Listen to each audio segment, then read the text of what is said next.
Selamat datang kembali di sesi Kupas Tuntas kita. Kali ini nih kita mau menyelami sumber-sumber yang Anda bagikan tentang fenomena menarik ya di pesisir Indonesia. Jadi ada nelayan yang bertransformasi jadi technopreneur. Istilahnya keren juga ya. Iya, betul. Wirausahawan yang pakai teknologi gitu kan Iya, intinya. Bukan lagi sekedar nelayan tradisional, tapi wah pemain baru di era digital. betul sekali. Dan yang kita lihat dari materi Anda ini, gimana teknologi digital yang mulai dari marketplace yang umum kita kenal sampai platform khusus perikanan kayak Aruna gitu, itu benar-benar mengubah permainan loh. Mereka ini membuka akses pasar yang, ya ampun dulu susah banget dijangkau. Bahkan bisa sampai ke pasar global. Ini bukan cuma soal pakai aplikasi aja ya, tapi udah menyentuh perubahan cara hidup, cara bisnis yang fundamental gitu di komunitas nelayan. Gimana? Terus strategi apa aja yang berhasil? Pasti ada hambatannya juga kan? Nah, itu apa aja? Dan dampaknya gimana sih secara nyata buat nelayan kita? Ini semua berdasarkan data dan cerita dari sumber Anda ya. Oke deh, langsung aja ya. Kita mulai dari contoh nyata. Ada cerita M. Rokib di Rembang nih yang Anda soroti. Dulu dia kan jual ikan asin cuma di TPI lokal aja. TPI itu kan tempat pelelangan ikan ya, tempat biasa nelayan jual hasil tangkapannya. Iya, yang tradisional gitu ya. Nah, sekarang dia lewat toko online di Shopee. Pesanannya itu wah meroket. Dari cuma 5 pesanan per hari, sekarang bisa 20 sampai 60. Gila, lompatannya jauh banget ya. Dan itu bukan satu-satunya contoh loh. Ada juga Indra Waluyo di Tegal. Gara-gara toko ikan asin online-nya itu, dia sekarang malah bisa kasih kerjaan buat 7 warga pesisir lain.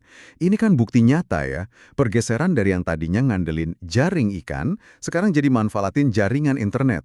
Keren sih. Terus, kenapa sih digitalisasi ini kok menarik banget buat mereka? Apa Hmm. gitu pendorong utamanya menurut sumber-sumber ini? Nah, ini dia poin kuncinya. Itu ada di pemotongan mata rantai pasok. Selama ini kan kita tahulah, nelayan kecil seringnya gimana ya, agak terjerat sama tengkulak. Harganya jadi kurang oke buat mereka. Nah, startup kayak Aruna yang Anda sebut tadi, itu mereka bikin platform. Platform ini menghubungkan nelayan langsung jadi direct ke pembeli besar. Bisa restoran, hotel, atau bahkan pasar ekspor. Hasilnya signifikan banget. Nelayan yang jadi mitra Aruna itu dilaporkan bisa dapat harga rata-rata 20% lebih tinggi dibanding kalau jual biasa. Wow, 20% itu lumayan banget loh. Tapi gimana dengan pembelinya? Jadi lebih mahal dong buat mereka. Nah, justru ini menariknya. Kebalikannya, karena rantainya lebih pendek, lebih efisien, pembeli akhir malah diuntungkan juga. Sumber Anda itu mencatat mereka bisa dapat harga sekitar 15% lebih rendah. Jadi, kayaknya sih ini win-win solution ya. Efisiensinya dinikmati dua pihak gitu. Oke, skalanya juga nggak main-main ya berarti. Ini bukan cuma inisiatif satu dua orang aja. Oh, bener banget. Udah nggak lagi. Aruna sendiri aja nih contohnya. Mereka udah kerjasama dengan lebih dari 40.000 nelayan. Itu tersebar di berbagai provinsi loh. Dan produknya udah diekspor ke 8 negara. 8 negara? Iya, Wah, iya. Pemerintah juga nggak tinggal diam kok. Ada program dari KKP, dari Kominfo juga, kayak Nelayan Go Online itu. Bahkan ada kemitraan strategis juga sama platform raksasa, kayak Gojek, Grab, buat dorong digitalisasi UMKM, usaha mikro kecil menengah, di sektor kuliner laut. selain soal akses pasar yang lebih gampang, ada inovasi lain nggak sih yang kedorong gara-gara transformasi digital ini? Oh, tentu ada. Banyak UMKM perikanan yang sukses itu karena mereka inovatif dengan produk olahan. Jadi nggak cuma jual ikan segar aja, tapi diolah jadi produk yang punya nilai tambah. Kayak abon ikan, keripik kulit ikan, atau mungkin ikan filet yang udah tanpa tulang. Ah, iya, yang lebih praktis gitu ya. Betul, produk kayak gitu kan lebih tahan lama, yang terus lebih gampang juga dipasarkan secara online. Nah, Aruna juga punya model namanya Local Heroes. Jadi mereka rekrut anak muda setempat yang melek teknologi gitu buat bantu nelayan-nelayan senior beradaptasi. Kedepannya, mereka bahkan lagi jajaki teknologi kayak IoT. IoT, Internet of Things itu? Iya, Internet of Things, buat pantau rantai dingin misalnya. Terus juga ada blockchain, buat transparansi data jadi makin canggih lah. Wah, ini kedengarannya positif banget ya. Potensinya gede banget. Tapi dari sumber yang Anda kasih, pasti ada sisi lainnya juga dong ya. Tantangannya apa nih yang paling kelihatan? Tepat sekali. Nggak mungkin mulus semua kan? Tantangan terbesarnya itu ya kesenjangan digital. Masih lebar banget. Sumber Anda itu menggarisbawahi soal literasi digital. Lebih dari separuh nelayan kecil kita itu pendidikannya ternyata nggak tamat SD.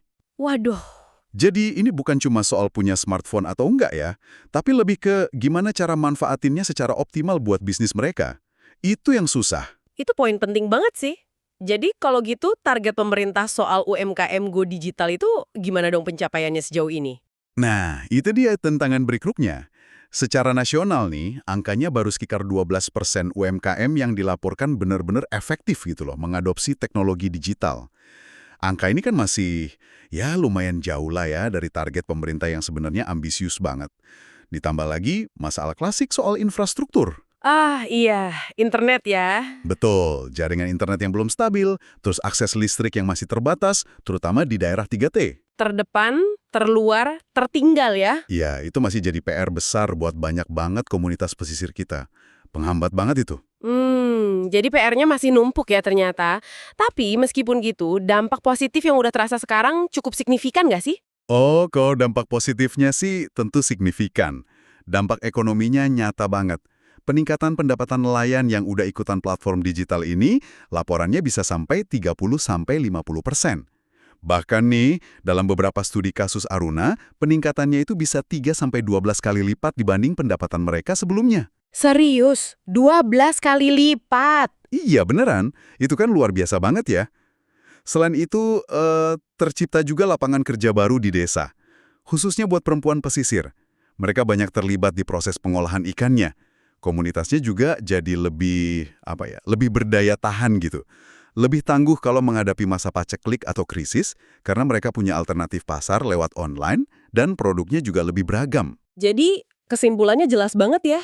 Teknologi digital ini benar-benar lagi membuka babak baru yang menjanjikan banget buat ekonomi pesisir di Indonesia. Transformasi dari nelayan tradisional jadi teknopreneur yang bisa terkoneksi global ini potensinya luar biasa sih. Meskipun ya itu tadi, tantangannya juga nggak kecil. Benar sekali. Dan ini membawa kita pada satu pertanyaan penting ya, mungkin buat Anda renungkan lebih lanjut.